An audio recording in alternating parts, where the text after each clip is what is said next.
Thank you, Mr. President. Mr. President, I rise to speak on this nomination and to oppose it because of the recent actions of the Office of Personnel Management with regard to the Washington exemption from Obamacare. I voted just now against cloture on the nomination, and I will vote against the nomination itself later today because of these very, very serious matters. OPM, the office to which this nominee is nominated and which she would head, has issued an illegal rule that is very offensive, flies in the face of the Obamacare statute language itself. And this nominee is pledged to continue to enforce that illegal rule and illegal policy. Furthermore, OPM has completely stonewalled members, including myself, my colleague Senator Heller, others, regarding how they came to that decision and, importantly, who they talked with, who they emailed with, who they met with in coming to that decision to create this illegal Washington exemption.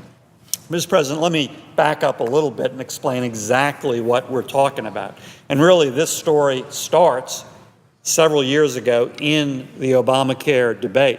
During the original debate on the Obamacare statute, several conservatives, including myself, pushed an amendment that said every member of Congress, all of our official congressional staff, have to use the same fallback plan as is there for all other Americans. Originally, it was called the public option. Then it became known as the exchanges. No special rules, no special treatment, no special subsidy. And in fact, that's one of the very few battles in that debate we won, because that provision was adopted during the consideration of the Obamacare statute. It was adopted right here in the Senate. And so in the statutory language, as it finally passed into law, is that section. And that section says very clearly, every member of Congress and all of our official congressional staff have to go to the Obamacare exchanges for our health care. The same fallback plan as is there for all other Americans. No special rules or privileges or subsidies or exemptions. We go there.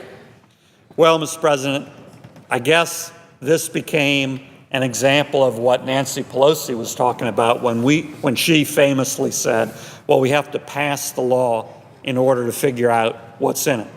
Because the law did pass, it had that specific statutory provision, and then people on Capitol Hill started reading the law. And they came to that section, and a lot of them said, oh, you know what? We can't live with this. We can't have this. We can't be pushed to the same fallback plan as all other Americans. We can't stand for this. And so from that moment on, a furious lobbying campaign and scheming behind the scenes started to avoid that provision fully going into effect, to avoid the pain of that provision, the pain of Obamacare that millions of other Americans are facing as we speak. Meetings happen, leadership meetings happen, member meetings happen, furious scheming behind the scenes, and a lot of lobbying. And ultimately, that lobbying of the Obama administration paid off, because in early August of this year, right after Congress got out of town for the August recess, conveniently right after Congress left the scene of the crime, the Obama administration issued a special rule with no basis in the law, in my opinion, no basis in the Obamacare statute. And this special rule was a special exemption for Congress, a carve-out to take all of the financial sting out of that Obamacare section. And what this special OPM rule is, and again, OPM, the Office of Personnel Management, was the agency that came up with this illegal rule after this furious lobbying, after President Obama became personally involved, literally personally participated in the discussions leading to this rule. What this illegal rule does is essentially two things. First of all, the rule says, well, official congressional staff. We don't know who that is. We can't possibly determine who official congressional staff is. So we're going to leave it up to each individual member of Congress to figure out who their official staff are. Well, Mr. President, I would submit that that is just ludicrous on its face. Congressional staff or congressional staff. Official staff or anyone who works for us through the institution of Congress versus outside entities and institutions like our campaign staff. And so leaving it up to every individual member of Congress is contrary to the statute on its face. It's outrageous on its face. But under this OPM rule, that's exactly what they do. So an individual member of Congress can say, well, these 10 people aren't official staff. They're on my staff, but for some magical reason, they're not official for purposes of this mandate. In fact, under this rule, a member can say nobody on my congressional staff is official staff for purposes of this mandate.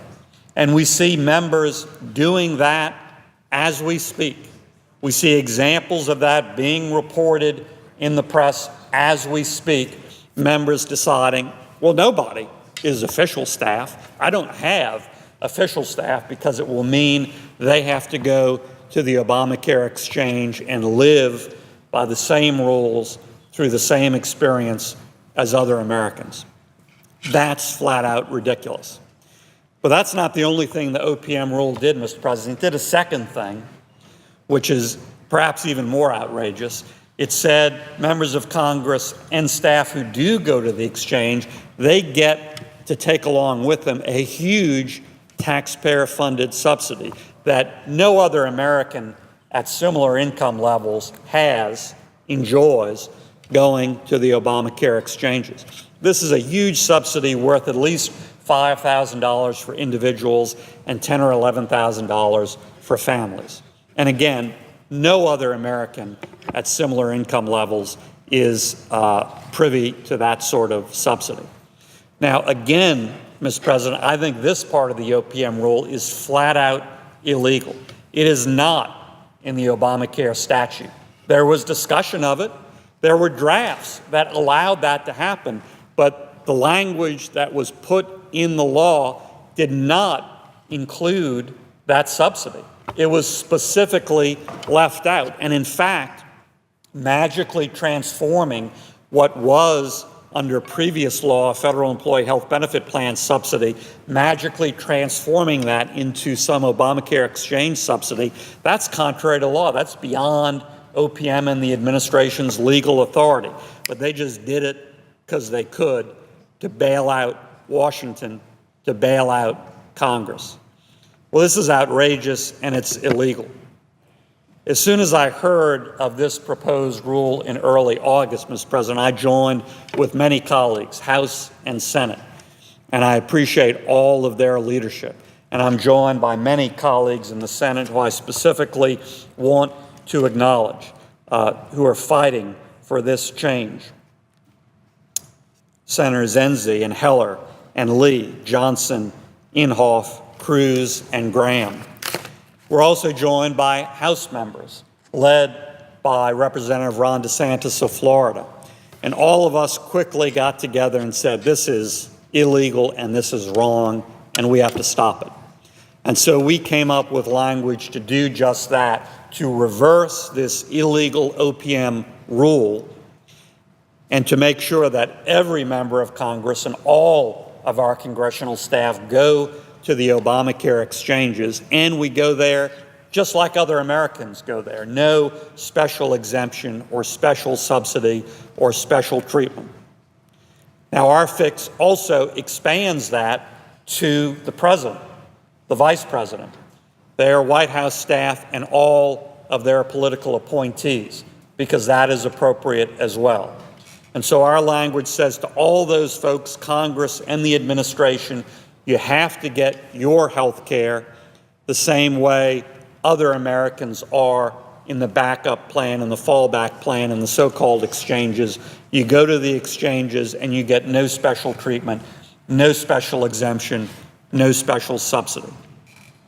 I think this is really, really important for two reasons. First of all, basic fairness. It should be the first rule of American democracy that what Washington passes on America, it lives with itself. Washington should have to eat its own cooking. You know, it's like going to a restaurant and hearing that the chef in the kitchen never eats there. Something's wrong with that restaurant. Something's wrong with that picture. And something's wrong with Washington, when Washington exempts itself over and over and over again from eating its own cooking. The second reason this is important is a very practical one, because the sooner we demand that Washington live by exactly the same rules it imposes on America, the sooner Washington will start getting things right on Obamacare, on taxes, on regulation, across the board. And so for that very practical reason, we need to make sure that the same rules apply to Washington the same way they apply to the rest of America. Now, let me come back to OPM, because what we're debating here is a nominee to head the Office of Personnel Management, OPM, the bureaucracy that came up with this illegal rule. That nominee is pledged to continue to enforce that illegal rule, to continue to defend that illegal rule. Also, OPM to date has been completely unresponsive. Stonewalling is the more appropriate term. All of my and other members' inquiries about the process they use to come up with this illegal rule. I've written OPM several times. I wrote them immediately after their draft rule was issued. I wrote them very soon after their final rule was issued. And I specifically wrote them demanding all emails and other correspondence and other documentation and information that they had from members of Congress, from leadership, from the administration, with regard to the work and discussion that went into their rule. Other colleagues of ours here in the Senate and also in the House have done the same thing. My distinguished colleague from Nevada, Dean Heller, talked to the then OPM director face to face. He asked the OPM director, did you speak with, were you lobbied by members of Congress or the administration about this rule? And that director said, no, absolutely not. It now turns out that that apparently is a lie. According to other sources, there were absolutely discussions, communications, emails and the like between congressional leadership and the administration and OPM. So Dean Heller was lied to face about this by OPM.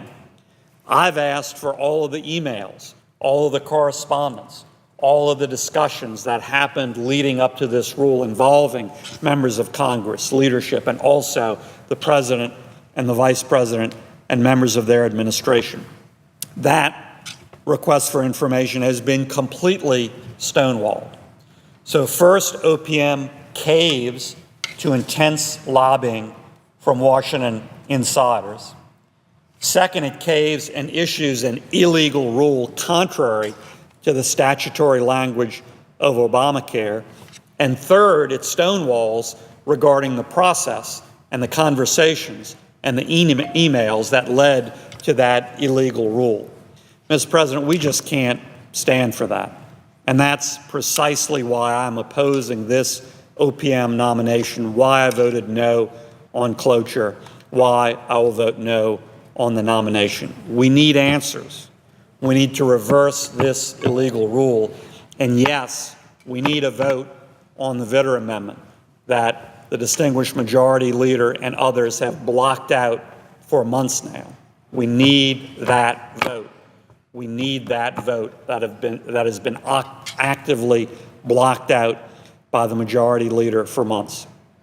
Let's do things right. Let's get that information from OPM. Let's reverse this illegal rule. Let's vote on this important matter.